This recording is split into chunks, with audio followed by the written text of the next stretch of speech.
So, what got you into working as a placement agency? How did you get into this work? I've been an occupational therapist for over 30 years, and part of my practice was working with patients that had different diagnoses like Parkinson's, or they were just aging and they weren't really thriving in their homes anymore.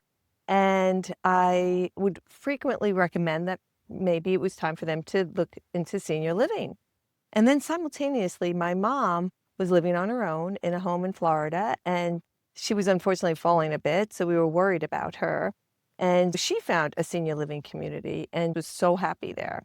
I pursued it and found you. And it's just been a great dovetail with my background as an occupational therapist in keeping people independent and active and having their needs met, their care needs being met, to helping them find those communities.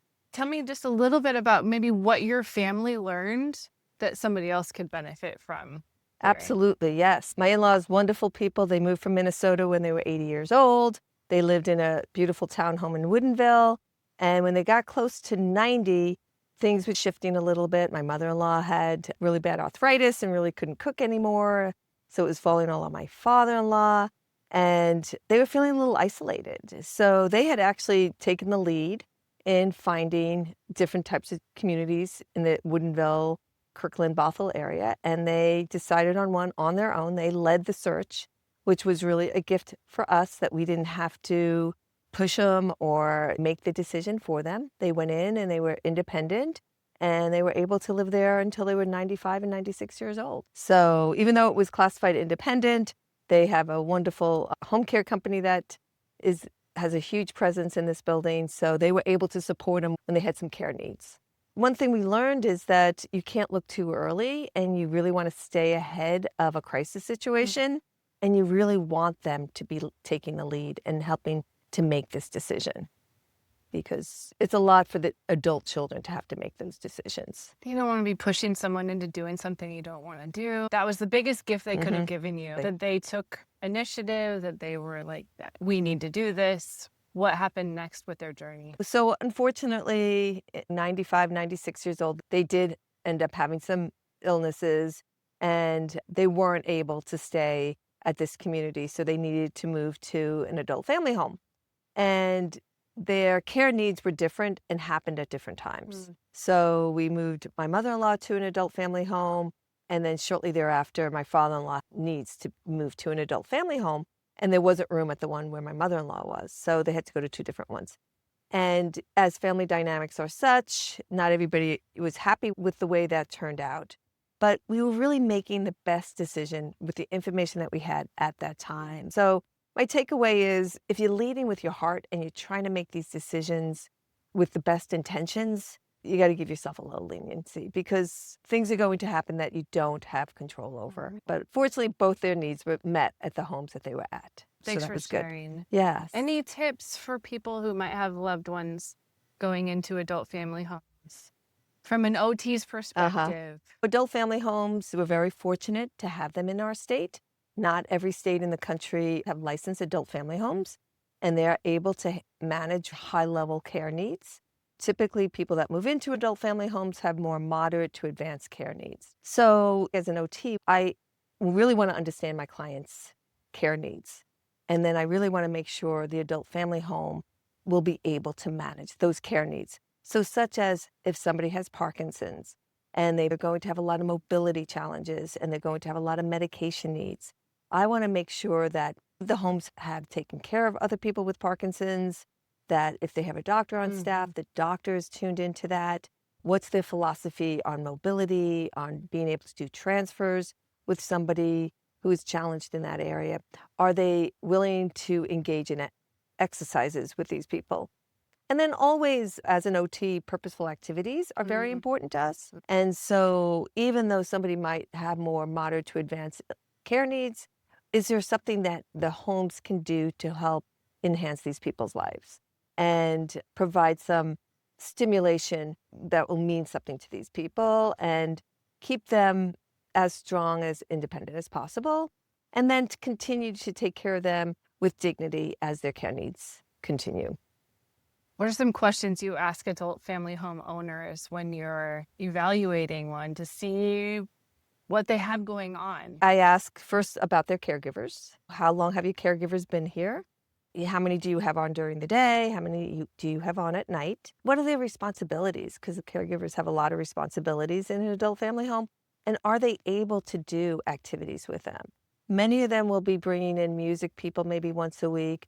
But even during the week, when they don't have a music specialist there, are they playing music? Because music is something that people engage in and really relate to right through end of life. So to me, that's really important. I ask them if they have taken care of people with whatever this person's care needs Right. are. If they have dementia, or if they've had a stroke, or maybe they have low vision. And what can they do to meet that person's needs? And you get a sense for how comfortable the home is with meeting those needs of people.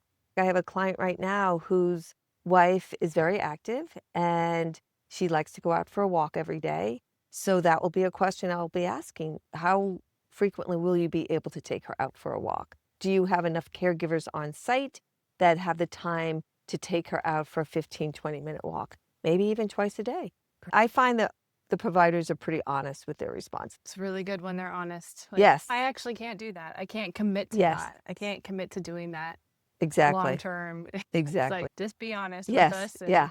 Yeah. So what do you want to be known for in your placement service that Susan brings to the table? I know you're already known for taking great care of your clients and being so careful and listening so well and making sure they're getting into the right place for not just outside needs, but the whole person. I really value my OT backgrounds, bringing that clinical knowledge wherever I go and being able to ask the right questions based on my clinical knowledge, whether it's Parkinson's or making sure they can do the medications appropriately, or if it's somebody who's had a stroke and they need more specific exercises.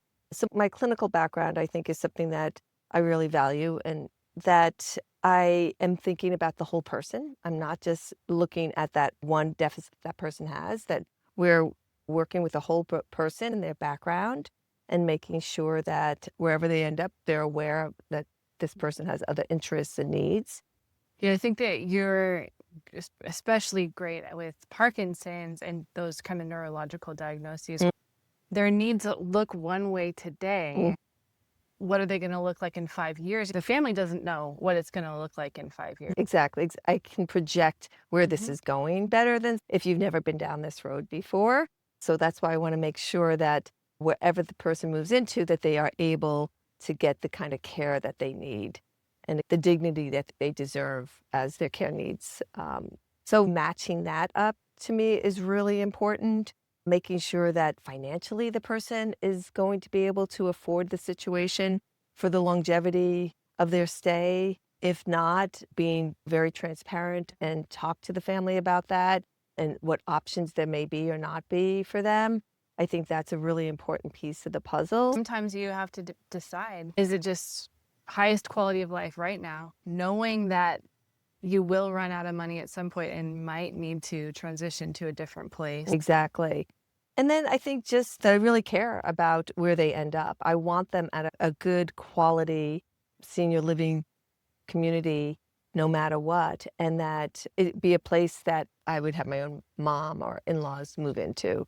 I think that's something that I am passionate about. I just try to choose the place that I feel like is really going to be able to meet their needs in all areas. As an OT, what could you do now to help you age well and prolong needing care? It's so expensive. What are some things we can do now to stay healthy? I love that because honestly, it's the care piece that is most expensive in senior living. So moving into a senior living community, the apartment rent is such, you get a lot for that, and including the socialization, that is so important. You get great meals, so nutrition is important. I really see that as a huge benefit for any senior living community. But the care needs are something that is harder to capture and the unknown as to where it's going to end up. 3 things people can do. I would say number 1 is walking. Whether you're using a walker or a cane or able to use your 2 legs, walking sticks, getting out almost every day and walking If you want to keep moving, you got to keep moving. Research has shown that's the number one thing to do. Number two would be being able to get out of your chair. So just being able to go from sit to stand. Yeah. And doing that even 10 times, you're working your quads, you're working your buttocks, you're working your core. Let's do it. Yeah. And whether you use the armrests or not, ideally you want to try to be able to do it without the armrests. Okay.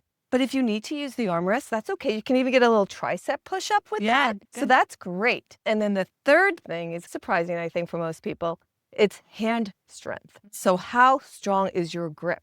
There's been a lot of studies done that has shown that when people lose their mobility and their power in their hands, that they lose function with their self-care tasks and with their hobbies. Getting a ball or getting some sort of hand exerciser and doing that for just even 20, 30 times a day. But yes, and they're not expensive and it's a really simple, easy exercise. So I would say those would be the top three to integrate. Of course, anything hands overhead is always good. Keeping your range of motion, always helpful. Wonderful. Yes. Inspiring. As you can see, I love to garden. Oh, that outdoor space. Wow. All these flowers. Yeah. What are some of your favorites? Wow. I love the whites and the blues.